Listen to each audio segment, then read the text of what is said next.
Iman Khalid. And I'm Ghalia Firdaus. And we're here with the latest episode of What's Cooking.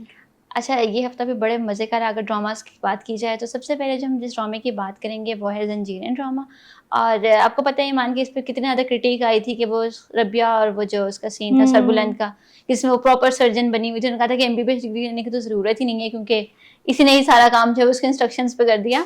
तो खैर ये हमें बड़ा था कि कमरे में बार बार बुला के उसको चीज़ें दे रही है सरबुलंद को, और किसी पे रिवील ही नहीं हो रहा। मतलब इतना भी क्या है कि इतनी बड़ी हवेली में इतने नौकर चाकर हैं, किसी को पता ही नहीं लग रहा कि रबिया कहाँ जा रही है, सरबुलंद कहाँ है, वो इतने दिनों से घर में छुपा हुआ है।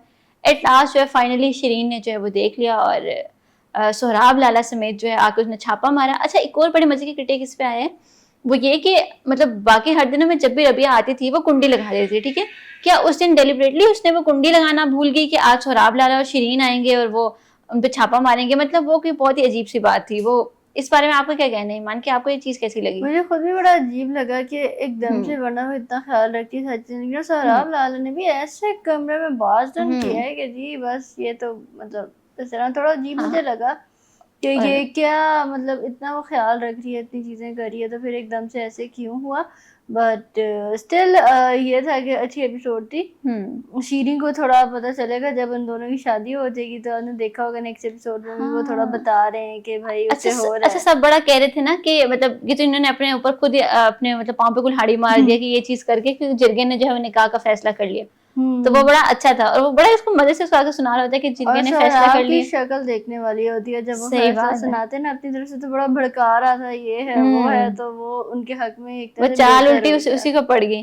तो खैर अभी आगे ड्रामा मजीद इंटरेस्टिंग होगा। अगर बानो जिंदा हुई तब तो मसले की बात है। मुझे नहीं लगता अब जिंदा होगी, क्योंकि जिस तरह उन्होंने वो जब दिखाया था ना, जब वो बॉल लेने गया था और ग्राउंड पे उसको आवाजें आ रही थी, वो इस चीज का था सबूत कि हाँ वाकई की उसकी डेथ हो चुकी है। मर गई होगी ना, उसको मार दिया होगा, उसको दबा दिया होगा वहां पे पॉसिबल। हाँ वो उस चीज के बाद मुझे यकीन हो गया, वरना पहले मुझे भी था कि शायद कभी भूली भटकी बानो उठ के आ जाए। तो खैर ये ड्रामा तो काफी इंटरेस्टिंग जा रहा है, और भी देखते हैं कि अब इसमें से ही वाला हमें इंटरेस्ट डेवलप है। पिछले 2-3 एपिसोड्स कुछ स्लो थी।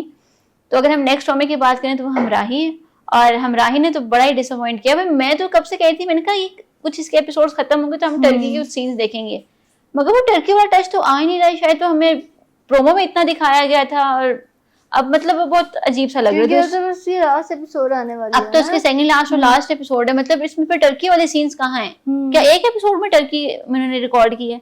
तो ये चीज मुझे काफी डिसअपॉइंटिंग लगी थी। और दूसरा एपिसोड में चली जाए वापस, चली जाए बहन, वो हर एपिसोड में अपना बैग बांधती है फिर रुक जाती है, बैग बांधती है फिर रुक जाती है। तो खैर है कि वो हर एपिसोड में जाने वाली होती है एंड देन शी जस्ट। अच्छा, एक और मुझे बड़ी अजीब लगे जब वो उसको मेरे से प्रोमो में कह रहा था कि शायद अभी वाली एपिसोड में, मुझे एग्जैक्ट याद नहीं है, कि भाई मुझे तुमसे मोहब्बत हो गई, हद हो गया। मतलब बहन की डेथ के बाद उसको उसकी अपनी मतलब क्या कहते हैं, उसको वाइफ की बहन से तुम्हें प्यार हो गया, अभी तुम्हें उसको मरे हुए दिन ही कितने हुए। मतलब ये अजीब सी है, इसलिए कि उसकी शक्ल उससे मिलती है। ये वाली स्टोरी डालनी थी, पर मजे की नहीं लग रही है स्टोरी ना। मतलब उसकी सगी बहन थी तो वो चीज इतनी हजम नहीं हो रही। सही कह रही है। और दूसरा ये कि जो विलन था असली वाला सुसर, उसके डेथ के बाद तो ड्रामे में वो चार्म भी नहीं रहा। और जब मेन चीज चल रही थी उसकी वजह से वो चीज ही नहीं रही। हाँ, अब मुझे ये समझ नहीं आ रही कि वो हाजा यामीन और उसके बेटे को क्या खामखा लाला ने अपने घर बांध के रखा है। भाई छोड़ दो उनको, अजीब है। उसको उस सीन को देख मुझे बड़ी फ्रस्ट्रेशन होती। तो खैर वैसे तो ड्रामा ठीक है, बट वो टर्की वाला सीन इन्होंने जो नहीं किया ना, तो उसके मैं बड़ी डिसअपॉइंट हुई हूँ। तो खैर चलिए देखते हैं एंडिंग पे क्या ही होता है। मैं तो इतनी एक्साइटेड थी, मैं ये ड्रामा इसीलिए देख भी रही थी, मैंने कहा इसमें टर्की वाले सीन्स आएंगे, पर चलो। और अगर हम नेक्स्ट ड्रामे की बात करें तो वो है हमारे पास आपकी इज्जत। और ये ड्रामा बड़े मजे का हो गया, पर इसमें बीना को हम थोड़ा मिस कर रहे हैं, क्योंकि पिछले 2 एपिसोड से हमने बीना को नहीं देखा।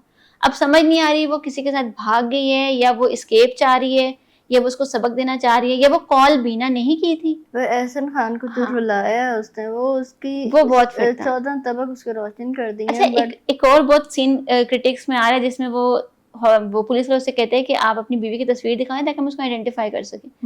तो उसके फोन भरे पड़ा होता है नाज की तस्वीरों से, वो चीज फिर वो घर से पिक्चर मंगवाते हैं। मतलब वो चीज इतनी मुझे वो वियर्ड थी ना कि आपके पास अपनी बीवी की तस्वीर ही नहीं है।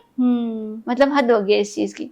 तो खैर अभी तो बड़ा आगे पीछे भाग रहे हैं और शादी भी कैंसिल हो गई है। इसी तरह से कहीं ना कहीं डेवलप हो गई, शादी कैंसिल हुई है, तो इसके सामने नाज की हकीकत भी खुल के आ ही जाएगी। हाँ, ऐसा वो कह रही है ना कि अब मैं उसको बताऊंगी। तो चलें देखते हैं। अच्छा है अच्छा, जो पिछले सीन्स दिखाते हैं ना, वो देख के बड़ा दिल को होता है कि देखो वो क्या था और एकदम क्या हो गया ये ना। सीन देख के ना मुझे ज्यादा फील होता है ज्यादा कि फील यार होता है। मतलब no one is there for you to trust it, सही बात। आगे भी ट्रस्ट अच्छा, नहीं कर बड़ा सकते। ब्यूटीफुली उन्होंने ना पिछले सीन्स को अगले सीन्स के साथ जोड़ा हुआ है, फ्लैशबैक्स जो दिखाते हैं तो वो बड़ा रिफ्रेशिंग सा लगता है।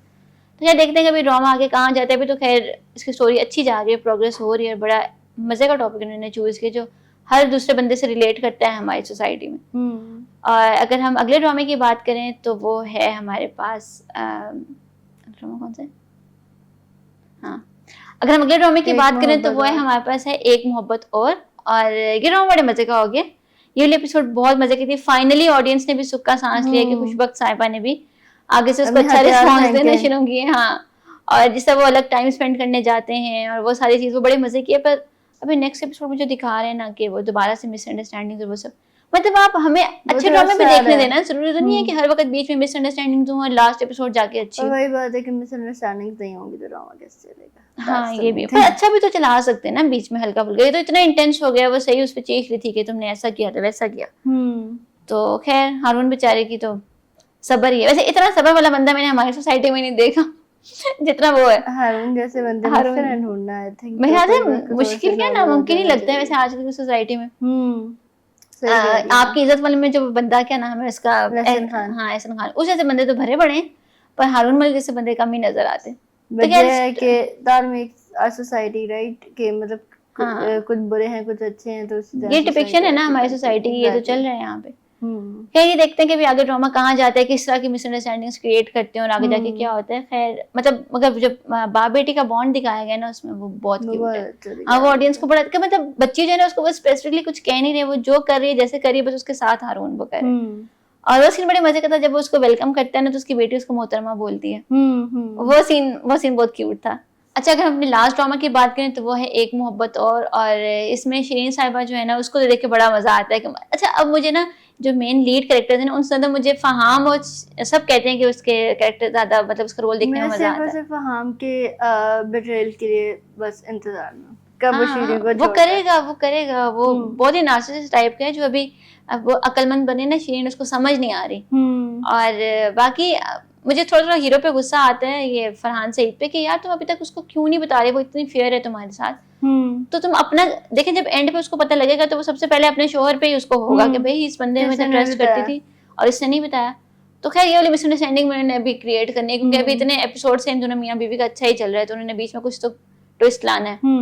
तो खैर ये भी ड्रामा अच्छा जा रहा है अभी तक तो, बट मुझे फहाम और शीन की केमिस्ट्री में बहुत दिलचस्पी है। मैं कह रही हूँ शादी हो मुझे पता लगे कि ये लोग क्या। फाइनली उसके बाद में पूरा बिजनेस उसके हाथ में दे दिया है, अपने बेटे के हाथ में, तो जो बिजनेस के बेड़ा खर्क होने वाला है वो भी देखने को मिलेगा। वो भी देखने को मिले। तो आज तक जो अब आज के एपिसोड में बस हम इन्हीं ड्रामास को डिस्कस करेंगे और नेक्स्ट एपिसोड से हम इंशाल्लाह एक और ड्रामे को डिस्कस करेंगे, वो है दर निजात। और वो बहुत मजे का ड्रामा है, वो उमैरा अहमद ने लिखा है और उसकी स्टोरी बहुत कैची है। अभी खैर उसके 2-3 एपिसोड्स आए हैं तो मैं saying it's a depiction of Peer-e Kamil kind of. आपने पढ़ी है ना? तो हाँ, मैंने तो पीरे कामिल एक दफा क्या 10 दफा पढ़ी है। और खैर उमैरा अहमद ने जब लिखा हुआ था तो मैंने कहा ये ड्रामा तो मैंने देखना। तो इसके बारे में हम डिटेल्ड आराम से बात करेंगे नेक्स्ट एपिसोड में। मैं चाहती हूँ कि 1-2 एपिसोड और आ जाएं ताकि हम सही से इसके बारे में बात कर सकें। तो अपना बहुत ख्याल रखिएगा और अगर आपने कोई मजीद कोई ड्रामा या किसी और चीज़ के बारे में आप बात करवाना चाहते हैं तो हमें कमेंट सेक्शन में ज़रूर बताएं। अपना बहुत ख्याल रखें। अल्लाह हाफ़िज़। अल्लाह हाफ़िज़।